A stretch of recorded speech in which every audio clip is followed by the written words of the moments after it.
Ayan na, para doon sa mga, kasi di ba, sinusumbungan kayo ng taong bayan. Yung iba sa inyo, pinadadala sa akin. Ito na yung sagot na landahan. But for the meantime, basta pumanatag sila, we will police ourselves. Ngayon naman, ang pakiusap ko, sana mag-usang disiplina. May challenge ako sa lahat ng vloggers. Videoan ninyo lahat ng kamote rider na mag-i-step in sa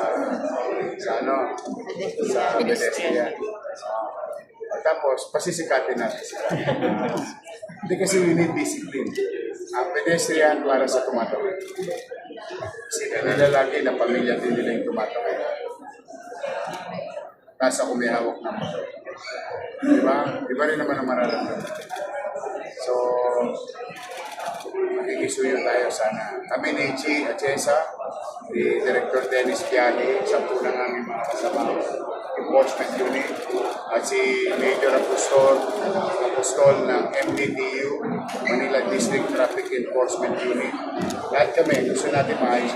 Sa Maynila, traffic. Always like that. Kasi sentro tayo ng komersyo, pabalikan ng produkto. But we can manage traffic. The listing na mabibigay natin sa tao. Yun ang. So, tulungan nyo. Lahat ng kamote driver, ha? Pag nakita nyo sa pedestrian, okay nyo. Boss, dito pagdudan nyo, ha? Thank you very much sa inyo.